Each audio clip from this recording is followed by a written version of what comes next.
Bonjour et bienvenue sur la chaîne de l'heure bleue pour ce nouveau podcast. Si comme moi, vous ne pratiquez pas de sport d'hiver, il est possible que les mois de janvier, février, voire même début mars vous apparaissent comme une longue traversée du désert. Froid, humidité, manque de lumière, grisaille, nature endormie, c'est quand même pas ouf comme ambiance. Et quand il fait déjà sombre à 17h, ça laisse pas beaucoup d'options pour les amateurs de loisirs et d'activités en extérieur. Et si en plus vous travaillez dans un domaine où c'est des mois qui sont plus calmes que le reste de l'année, alors ce ralentissement peut facilement mener vers un truc qu'on n'aime pas trop en général, l'ennui. Alors le vide s'installe. Et au contraire, si vous faites partie des gens qui ne peuvent pas ralentir, qui sont toujours sur tous les fronts, alors peut-être que c'est votre corps qui vous fait sentir qu'il a besoin de repos. Peut-être que vous êtes particulièrement fatigué, peut-être que vous avez les nerfs à vif, vous en avez marre, il y a un espèce de ras-le-bol, peut-être que vous vous sentez même dépassé ou débordé. Alors c'est quoi ces 2 mois de galère ? Eh bien, si on considère que nous sommes des animaux comme les autres et qu'on fait partie de ce grand système qui est la nature, alors il y a une observation très simple à faire. Tout autour de nous fonctionne au ralenti. Et pour cause, le printemps va demander une énergie folle à la nature pour renaître. Faire remonter la sève, produire des bourgeons, des feuilles, fleurir, batailler pour s'accoupler, se remettre à siffler aux aurores, tout va se mettre en ébullition.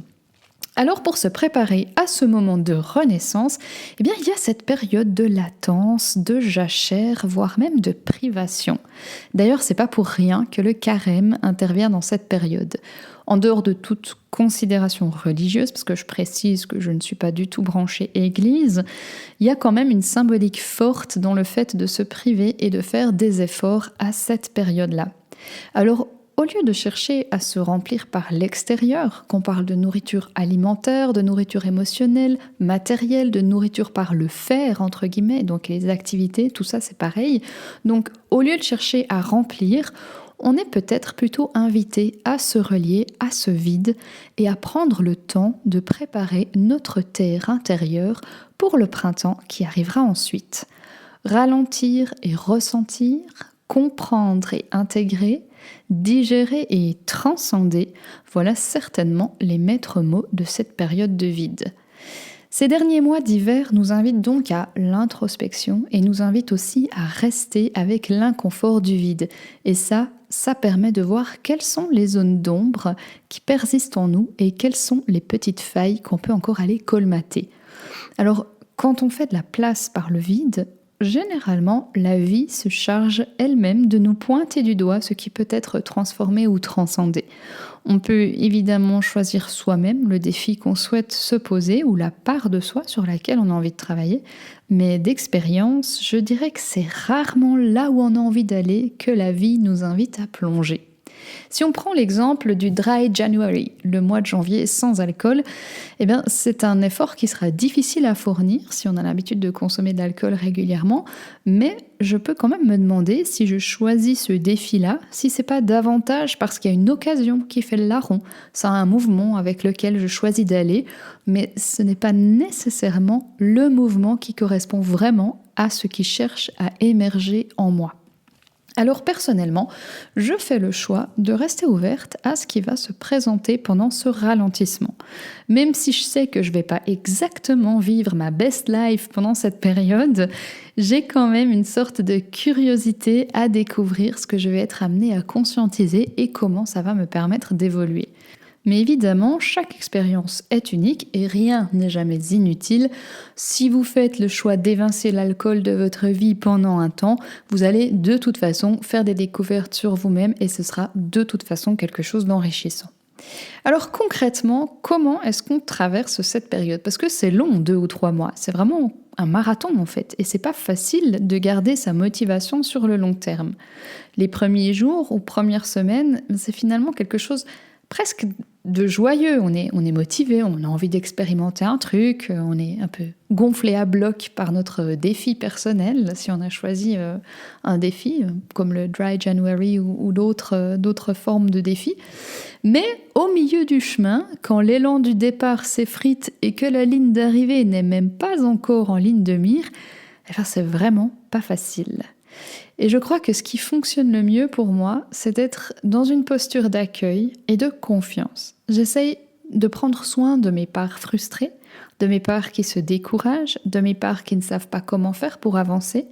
Si je travaille sur, par exemple, quelque chose d'émotionnel, sur une part blessée ou sur une forme de complétude, ou enfin peu importe, j'ai des fois des parts qui sont démunies, qui ressentent un inconfort et qui ne savent pas quoi faire avec. Et donc là, je ne vais pas chercher à m'encourager ou à me motiver, mais je vais simplement reconnaître pleinement que certaines parts de moi sont un peu en galère. Et je leur permets de s'exprimer et j'accueille toutes ces émotions. Du moins, j'essaye, parce que je ne suis pas non plus Bouddha, et j'essaye d'être... disons comme un contenant au cœur duquel ces émotions, ces frustrations, cet ennui parfois peuvent se déposer et être reconnus. Je pratique aussi davantage de yoga et de méditation. Le yoga, ça me permet d'être dans le corps, de ressentir mes muscles, mes tendons et comme de transposer dans la matière le fait de rester avec ce qui est. Donc rester avec ce vide, rester avec cet inconfort, et rester avec certaines postures de yoga justement parce que certaines demandent beaucoup d'efforts pour être maintenues et ça m'apprend à être détendue dans la tension grâce à la respiration et à l'acceptation. Et la méditation, c'est aussi un tout bon outil qui permet de s'apporter déjà une présence à soi-même et de ne pas être dans le faire, dans le remplissage, dans l'activité. Si je ressens du vide, alors méditer me permet d'observer à quel point il se passe des trucs en moi et à quel point j'ai suffisamment à faire avec moi-même avant de faire défiler mon Facebook.